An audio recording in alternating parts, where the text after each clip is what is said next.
నాతో కూడా కలిసి 107వ కీర్తన ఒక 2 నిమిషం చూద్దామండి. 107వ కీర్తన 8-9 చరణాలను నేను చదువుతాను, గమనించండి. 107వ కీర్తన 8-9 చరణాలు నేను చదువుతాను, గమనించండి. ఆయన కృపను బట్టి నరులకు ఆయన చేయు ఆశ్చర్య కారణమును బట్టి వారు యెహోవాకు కృతజ్ఞతాస్తులు చెల్లించుదురుగాక. ఏలయనగా ఆశగల ప్రాణమును ఆయన తృప్తిపరచి ఉన్నాడు, ఆకలిగొనిన వారి ప్రాణమును మేలుతో నింపి ఉన్నాడు. ప్రభు సహాయం కోసం చిన్న ప్రార్థన చేసుకుంటాము.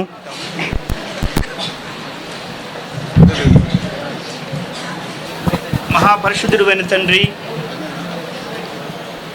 మహాగణుడైన దేవా, సత్యదేవుడైన తండ్రి, నీతి స్వరూపుడమైన దేవా, ప్రభువైన యేసుక్రీస్తు వారి నామమున కృతజ్ఞతాస్తుతి వందన స్తోత్రాలు చెల్లించుకుంటూ, ప్రభువా, ఈ యొక్క మధ్యాహ్నం వేళ మీ ప్రజల ఎదుట ప్రభువా మీరు నన్ను కనికరించిన విధానమును, నన్ను దర్శించిన విధానమును, ప్రభువా పాపనైన నాయడ్ల మీరు కుమ్మరించిన కృపను గూర్చి ప్రభువా తెలియజేస్తూ ఉండగా మీ కృపను మీ కనుక అనుగ్రహించవలసిందిగా ప్రార్థన చేసుకుంటున్నాం. నమ్మదగిన తండ్రి, మీ మాటలు యథార్థమైనవి, సత్యమైనవి. మీ మాట విన్న తోడనే వెలుగు కలుగునని మీ యొక్క వాక్యం సెలవిస్తూ ఉండగా ప్రభువా దయగల తండ్రి, ఈ యొక్క అల్పుడైనటువంటి నా జీవితంలో చేసిన మేళ్లను పంచుకుంటూ ఉండగా నా దేవా, నా తండ్రి, మీ యొక్క సంకల్పమును, మీ చిత్తమును కూర్చున్న వారిలందరిలో మనజరించవలసిందిగా ప్రార్థన చేసుకుంటూ దయగల తండ్రి, నా నోటికి మీరు తోడుగా ఉండ మరొకసారి మనం వేడుకుంటూ సమస్త ఘనతను మహిమ ప్రభువాన్ని మీకు ఆరోపిస్తూ యేసుక్రీస్తు ప్రభు వారి ప్రశస్త నామం ద్వారానే స్తుతించి ప్రార్థించి అడిగి వేడుకుంటున్నాం తండ్రి. అన్నగారు, నా పేరు మీకు స్టీఫెన్ పాల్ అని చెప్పారండి. నాకు మా తల్లిదండ్రులు పెట్టిన పేరు సాంబశివరావు. నాకు నా తల్లిదండ్రులకు యేసుక్రీస్తు ప్రభు అంటే ఎవరో తెలియదు. విగ్రహారాధన సంబంధమైనటువంటి కుటుంబంలోంచి, అంటే యేసు ప్రభు తెలిసినటువంటి కుటుంబంలోనే జన్మించినాను. నేను 7వ తరగతి చదువుతుండగా మా నాన్నగారు చనిపోయారు. మాది ఆర్థికవంతమైన కుటుంబం కాదు కనుక మా అమ్మగారు చెప్పారు కదా, నీ చదువు ఇంతటితోనే ఆపేయి, 7th క్లాస్తో నీ చదువు ఆపేయి, నేను చదివించలేని. మీ నాన్న ఉన్నప్పుడైతే ఎంత కొంత ఆయన సంపాదించేవాడు కాబట్టి నేను చదివించడానికి వీలుండేది. ఇప్పుడు నేను చదివించలేము కాబట్టి నా తర్వాత ఇంకా 3 ఉన్నారు కనుక నేను చదివించడం కుదరదు, బంద్ చేయమని చెప్పారు. 7th క్లాస్లో నాకు ఫస్ట్ వచ్చింది. అప్పుడు హెడ్ మాస్టర్ గారు పిలిచి చెప్పారు కదా, మీ అబ్బాయిని చదువు మానిపించకండి, ఏదో విధంగా చదివించండి అని చెప్పారు. అప్పుడు మా తాతయ్య గారు వచ్చి, సరే వీడిని నేను తీసుకెళ్తాను, మా ఊరు అచ్చంపేట అండి, చిగురుపాడు, గుంటూరు జిల్లా అచ్చంపేట దగ్గర చిగురుపాడు అనే గ్రామం, అక్కడ తీసుకుని వెళ్ళారు నన్ను. అక్కడ 8th class, 9th class, 10th class ఏం చదువుకున్నానంటే కండక్టర్ ఉద్యోగం చేద్దామని చదువుకున్నాను.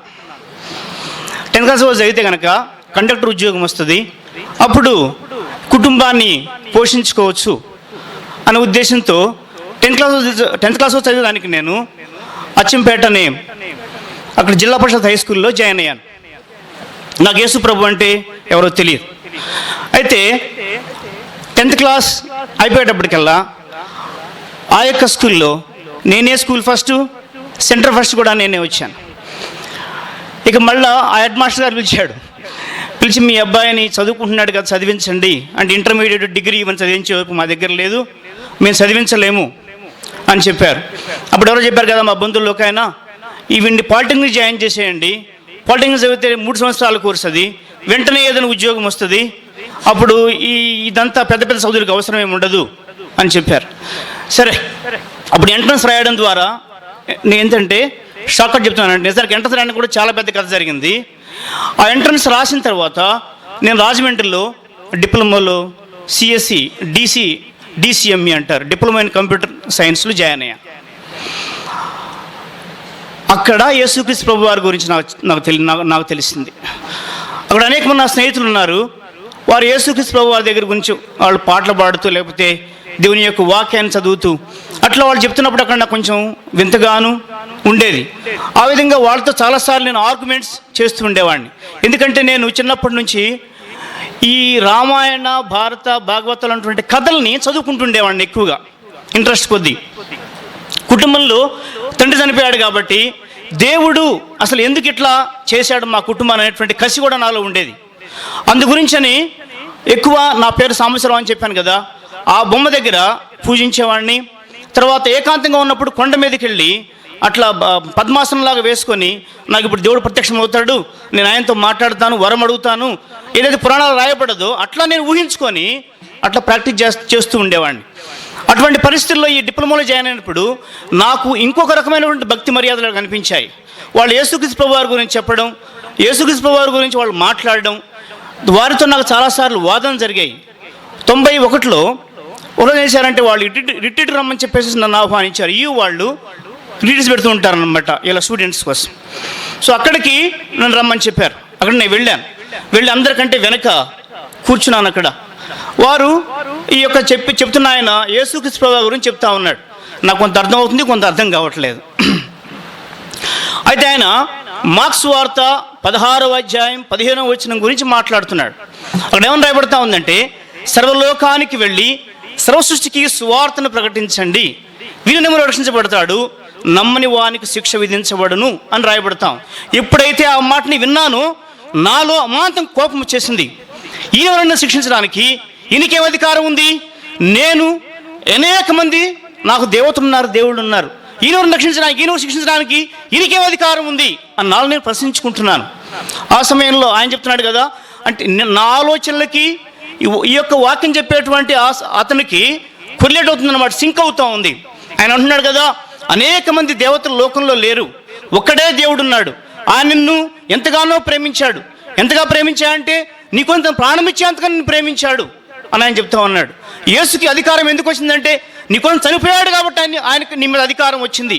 నీ యొక్క శిక్ష అంతా భరించాడు కాబట్టి నీ మీద ఆయనకు అధికారం వచ్చింది. అందుకే ఆయన అంటున్నాడు కదా, నమ్మి వాడిని రక్షిస్తాను, నమ్మని వాని శిక్ష విధిస్తానని ఆయన అంటున్నాడు అనేసి ఆయన ఇంకా అనేక విషయాలు చెప్తా ఉన్నాడు. ఏదైతే నేను అంతవరకు ఎట్లా దేవుడు అనే వ్యక్తి ఎట్లా ఉంటాడో, ఎట్లా అతను ఎట్లా అయి ఉంటే బాగుంటేది అనేది అనుకుంటున్నాను, అవన్నీ కూడా అక్కడ నాకు మ్యాచ్ అవుతూ వచ్చాయి. ఇంతకాలం నేను చూసింది ఇటువంటి ఆయన గురించి అనమాట.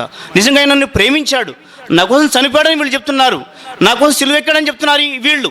నిజంగా ఇదేదో నేను ఏదైతే అనుకుంటున్నాను దానికి కరెక్ట్గా మ్యాచ్ అవుతుంది కదా అని నేను వెనకూర్చొని ఆలోచన చేస్తూ ఉన్నాను. ఇంకా ఆయన యేసుక్రీస్తు ప్రభువారి గురించి విశదీకరించి అనేక విషయాలు చెప్తా ఉన్నాడు.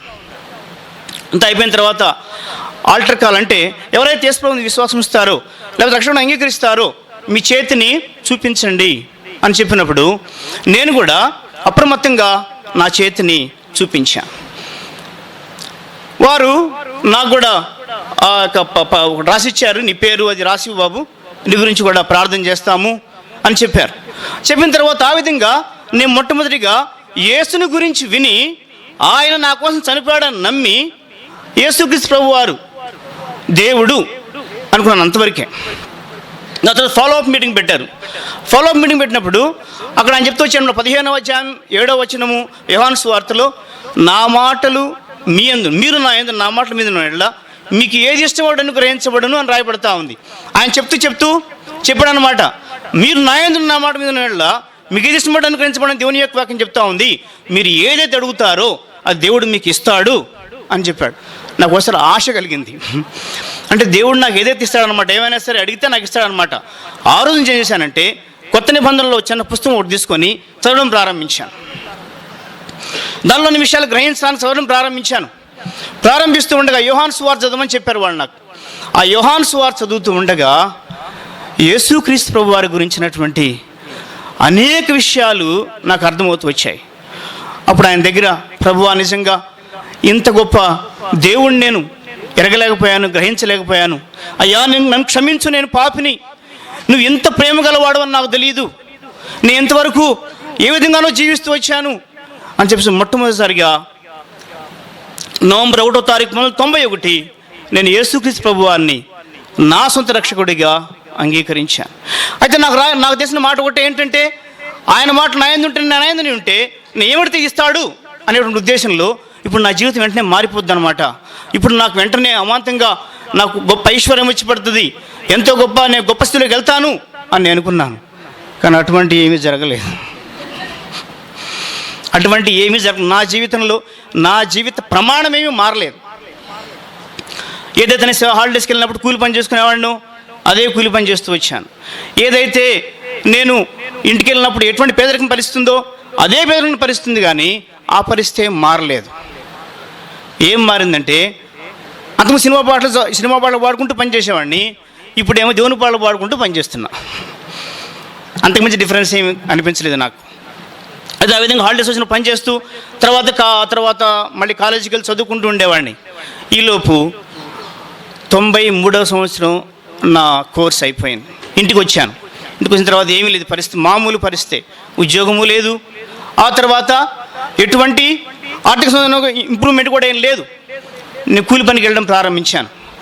వెళుతూ ప్రతిరోజు ఏంటి నాకు ఈ పరిస్థితి, ఎందుకు ఈ విధంగా జరుగుతూ ఉంది, మళ్ళీ మొత్తం కుటుంబం అంతా భారం అంతా ఈ విధంగా నేను ఉండాల్సిందేనా అనుకుంటూ వెళుతూ వచ్చాను.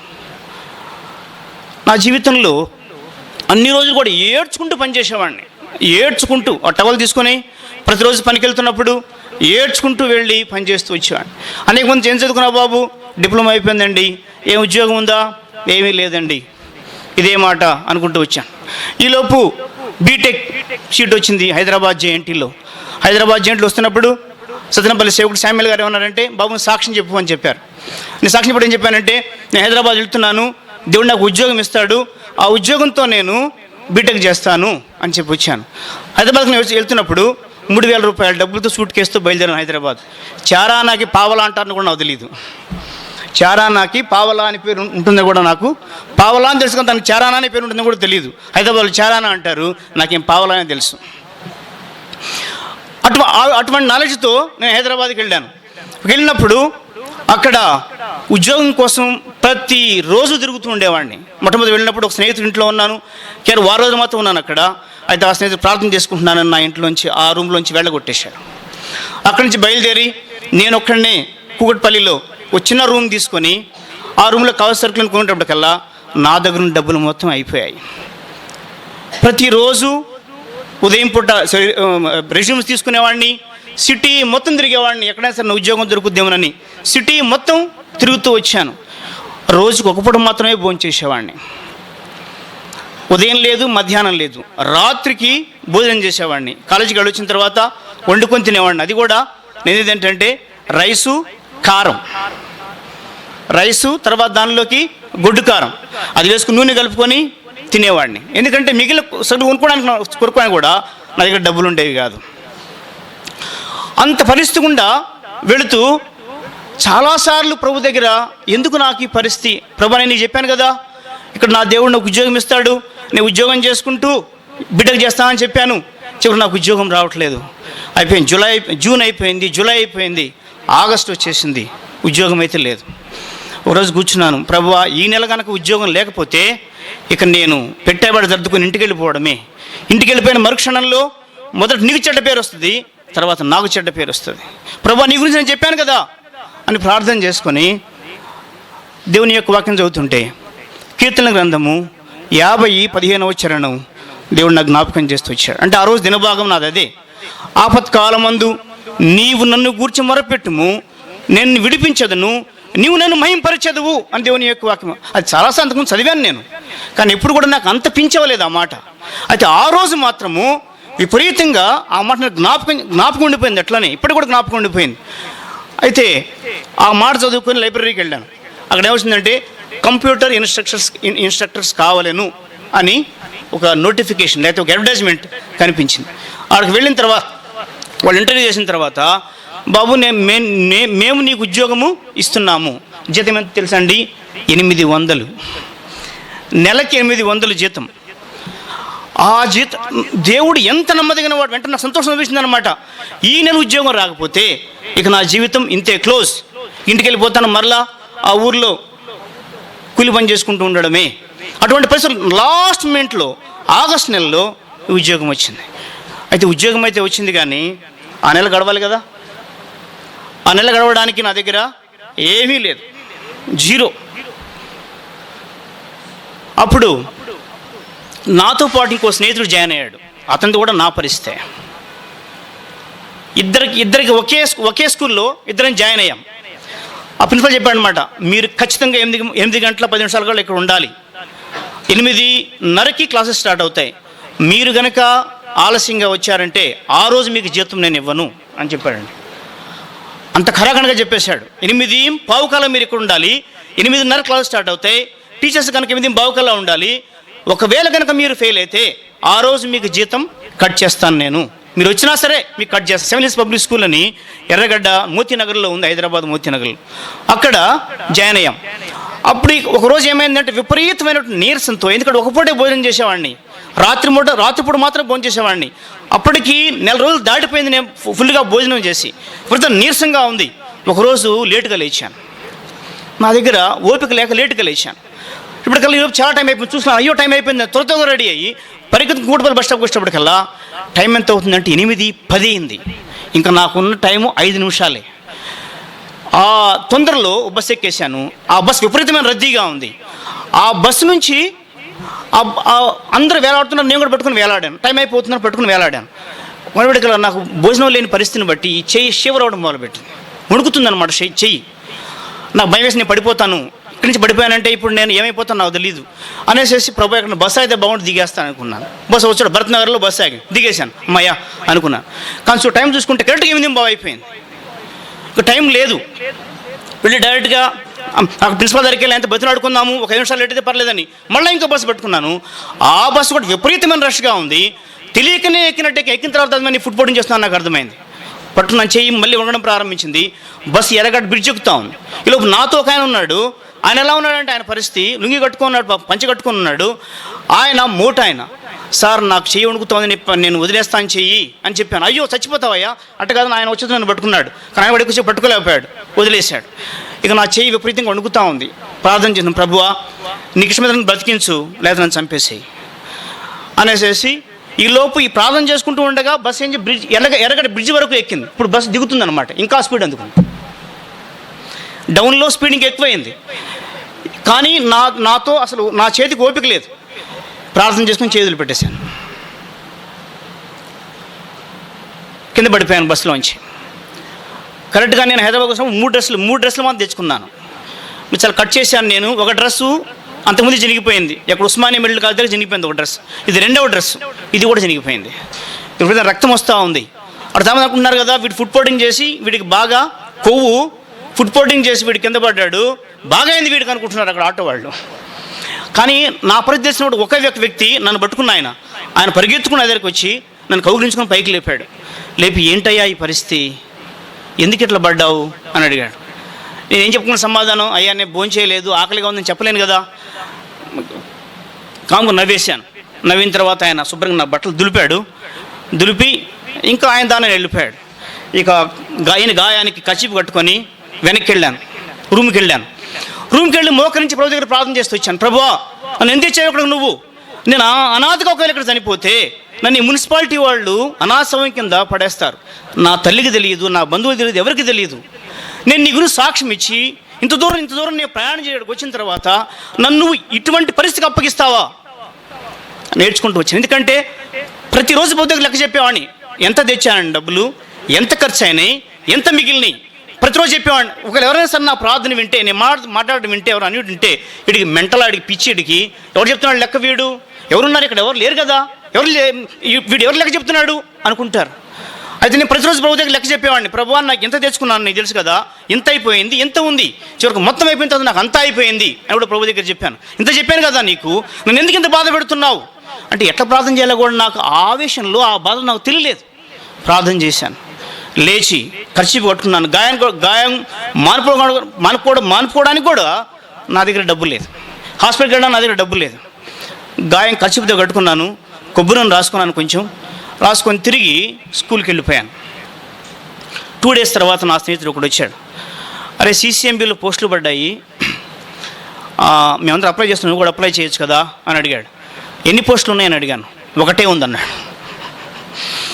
ఒకటే పోస్ట్, గవర్నమెంట్ ఆఫ్ ఇండియా, అది భారత ప్రభుత్వ సంస్థ, ఒకటే ఒక పోస్ట్ ఉంది, మేమంతా అప్లై చేస్తాం, నువ్వు కూడా అప్లై చేయొచ్చు కదా అన్నాడు.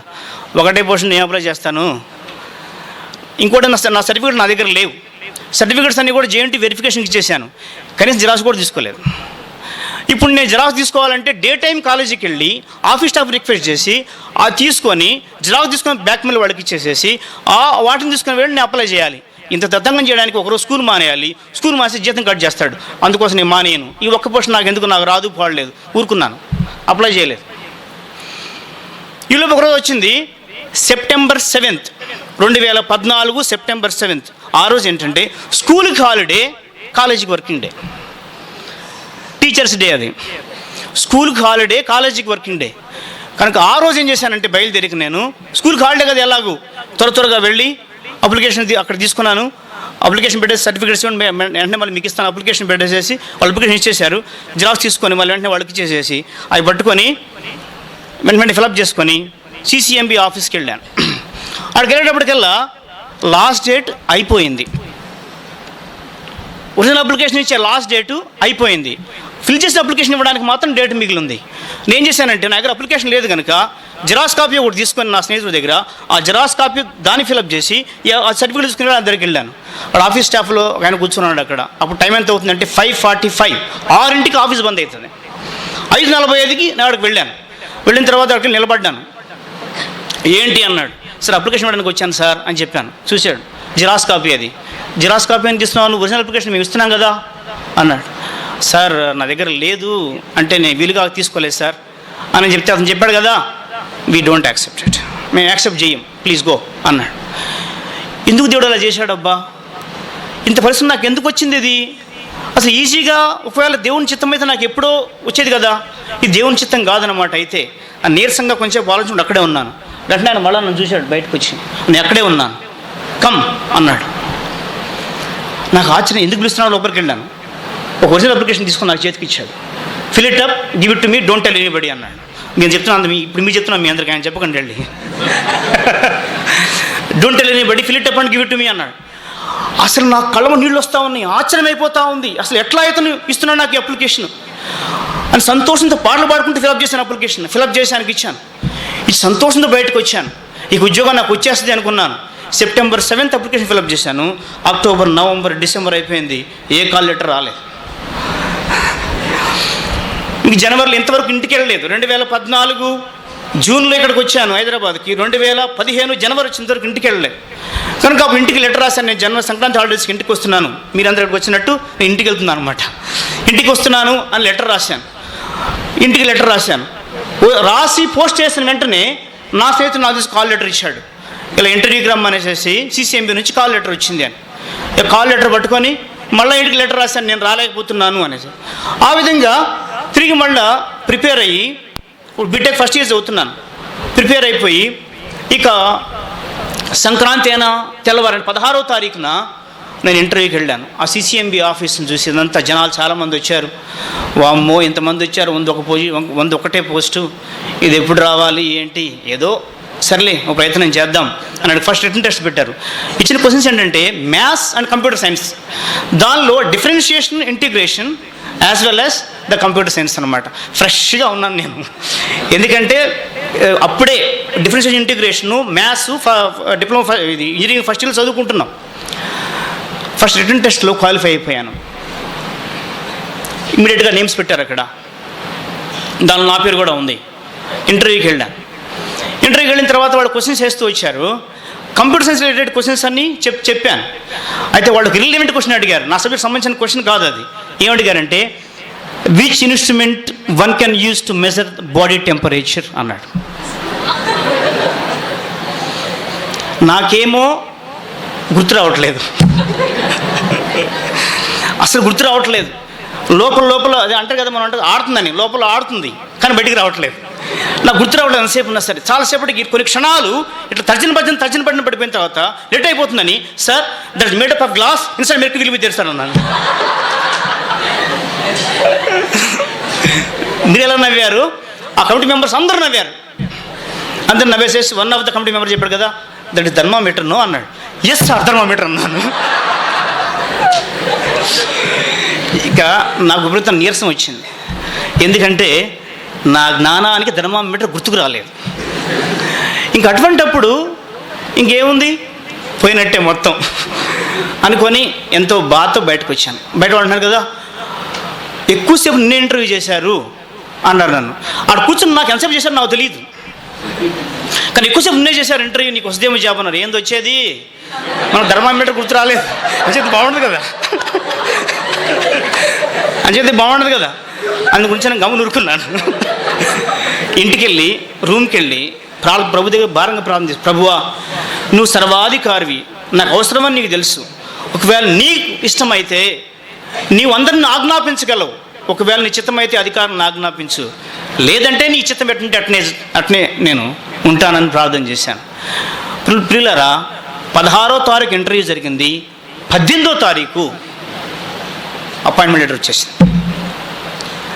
గవర్నమెంట్ ఆఫీసులో అంత త్వరగా అంటే చాలా తక్కువ ఆఫీసులో వస్తాయేమో అని నేను అనుకుంటాను. 18వ తారీఖు కల్లా అపాయింట్మెంట్ లెటర్ వచ్చేసింది. నాకు ఒకటే ఏడుపు దుఃఖం వస్తూ ఉంది, ఎందుకంటే దానిలో కొంత స్టోరీ జరిగింది, అది చెప్తా ఉంటే టైం అయిపోతుందని నేను అనుకుంటున్నాను, ఎందుకంటే ఎక్కువ టైం తీసుకోవడం కష్టం కనుక చెప్తున్నాను.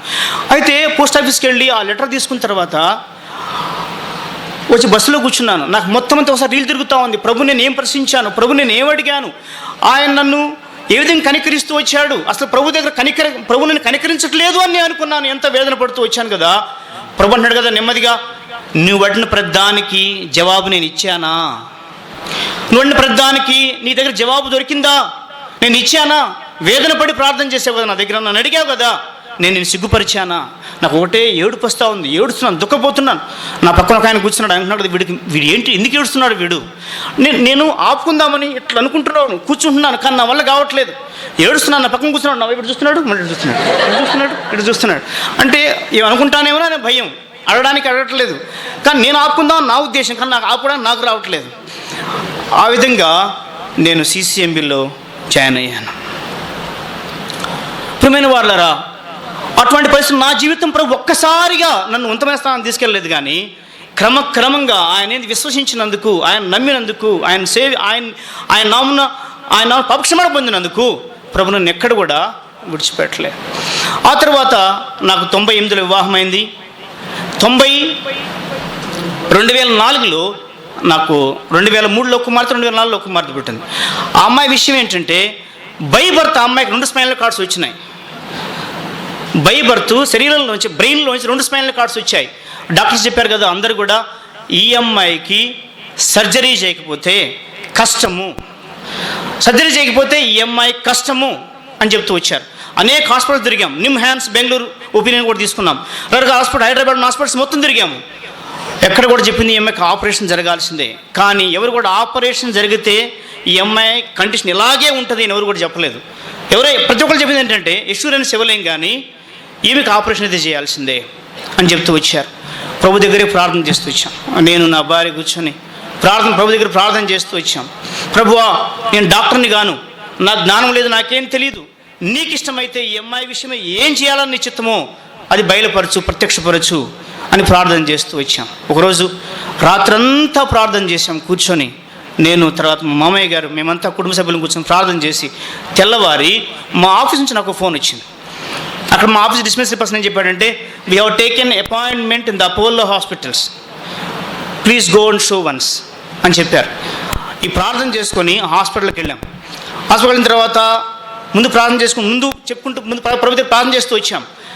ప్రభువా, నేను డాక్టర్ని కాదు, నాకు తెలియదు, నీవే సర్జన్ ఆఫ్ సర్జన్స్. ఆదికాండం 2వ అధ్యాయంలో రాయబడ్డది, ఆదాముకు ఆపరేషన్ చేసింది నీవే అని. కనుక నువ్వు ఆపరేషన్ చేసిన దేవుడు, నా కూతురికి ఏం చేయాలో నువ్వు చెప్పు. ఇప్పుడు నేను ఆపరేషన్ చేయిస్తే ఈ తండ్రి తొందరపడ్డాడు, అమ్మాయిని జీవితకాలం డిజేబుల్ చేశాడని అంటారు. ఒకవేళ నేను ఆపరేషన్ చేయకపోతే వీడు మూర్ఖుడు, వీడు పిసినారి అని అంటారు. కాబట్టి నా చేతుల్లో ఏం లేదు, నేనేం చేయలేను, కనుక నీ ఒక్కడవే దీన్ని చేయగలవు అని ప్రభు దగ్గర ప్రార్థన చేసుకుని వెళ్ళాం.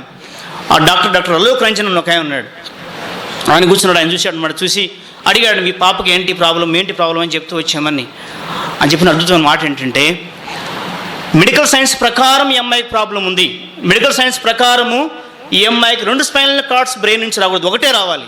2 వచ్చిన ఈ అమ్మాయికి, కనుక మెడికల్ సైన్స్ ప్రకారం ప్రాబ్లం ఉంది. కానీ నేను చెప్పేది ఏంటంటే, సిమ్టమ్స్ రేజ్ కానంత వరకు దాన్ని ప్రాబ్లంగా చూడకూడదు అన్నాడు. సిమ్టమ్స్ రేజ్ కానంత వరకు దీన్ని ప్రాబ్లంగా చూడకూడదు. కాబట్టి మెంటల్లీ ఫిజికల్లీ ఈమె చక్కగా ఉంది కనుక లెట్ ఇట్ బి దేర్, ఉండని, ఏం కాదు పొమ్మన్నాడు. ఆ జవాబు కోసం నేను చూశాను. ఆ జవాబు నాకు ఎంతమంది డాక్టర్ దగ్గరికి వెళ్ళినా దొరకలేదు. ప్రతి ఒక్కరు కూడా ఆపరేషన్ చేసేయాలని చెప్పారు. కానీ ప్రభు దగ్గర ప్రార్థన చేసుకొని, ప్రభువా నీవు సర్జన్లకే సర్జన్వి, ఇప్పుడు లాస్ట్ అండ్ ఫైనల్గా హాస్పిటల్కి వెళ్తున్నాము, ఇక్కడ నువ్వు నాకు జవాబు ఇవ్వు, దీని ద్వారా నువ్వు నాతో మాట్లాడు. ప్రభు 2వ అధ్యాయంలో నువ్వే కదా ఆపరేషన్ చేసింది ఆదాముకి, కాబట్టి ఇప్పుడు కూడా నా కుమార్తె విషయమే నాకు బయలుపరిచిన ప్రార్థన చేసినప్పుడు ఆ డాక్టర్ చెప్తా నాకు లేదు, స్వయంగా ప్రభు ఎదురుగా కూర్చొని నాతో మాట్లాడుతున్నట్టుంది. నీకు జవాబు దొరికిందా? అయితే ఆ ప్రాబ్లం అలాగే ఉంటుంది, నువ్వు నా మీద ఆధారపడి ఉండు. ఆ ప్రాబ్లం అలాగే ఉంటుంది. In due course of time, తగిన సమయంలో ఏం చేయాలని నేను నిర్ణయిస్తాను, అంతవరకు నువ్వు నా మీద ఆధారపడి ఉండు. ప్రభు నాకు చెప్తున్నట్టు అనిపించింది ఆ విషయం. కనుక ఆ విధంగా నా కుమార్తె విషయంలో ప్రభు తన కృపను కనబరుస్తూ వచ్చాడు. చివరిగా దేవుని కృపను బట్టి మేము కొనుక్కున్న ఇంటిలోని పరిచర్య కూడా ప్రభుని బట్టి ఆరంభించామండి. మేము వెళ్ళిన ప్రాంతంలో మొత్తం ఒక పెద్ద గుడి ఉంది, అక్కడ విగ్రహం జరుగుతూ ఉంది. ప్రాంతాల్లో పరిచర్య లేదు, ఈ ప్రాంతాల్లో కృష్ణుని కూర్చున్నటువంటి సువాసన వినపడడం లేదు అని ప్రభు దగ్గర ప్రార్థన చేసిన దరిదాపు 3 సంవత్సరాలు ప్రార్థన చేస్తూ వచ్చాము. ప్రభు ఇచ్చిన వాగ్దానము దినవృత్తాంతంలో గ్రంథం 22వ అధ్యాయం 16వ వచనంలో, కాబట్టి నువ్వు పని పూనుకున్న దేవుడు యెహోవా నీకు తోడుగా ఉండని ప్రభు వాగ్దానం చేస్తూ వచ్చాడు. ఆ వాగ్దానాన్ని బట్టి ప్రభుని బట్టి మా ఇంట్లోనే చిన్న పరిచర్య కూడా ఆరంభించడానికి ప్రభు సహాయపడుతూ వచ్చారు. ప్రియమైన వాళ్ళారా, ఈ విధంగా ప్రభు కనికరించి నన్ను ప్రభు ప్రేమించి ఒకసారి నా జీవితం దగ్గర చూసుకుంటే, ఎక్కడ చదువు ఆపాసిన వాడిని ఎక్కడ దాకా ప్రభు తీసుకుని వెళ్ళారు, ఎంతగా ప్రభు కనికరిస్తూ వచ్చాడు, ఎంత ప్రేమను ప్రభు కనబరుస్తూ వచ్చాడు. ఆయన నా విషయంలోనే కాదు, మనందరి విషయంలోనూ కూడా అంతే ఉండేవాడు. నన్ను కనికరించిన వాడు నన్ను కూడా కనికరిస్తాడు. కనుక నా గురించి, నా కుటుంబం గురించి, పరిచర్య గురించి కూడా ప్రార్థించాలని ప్రభు పేరిట మీకు మనవి చేస్తున్నాను. దేవుడి కొద్ది సాక్ష్యం దీవించాల్సిందిగాక.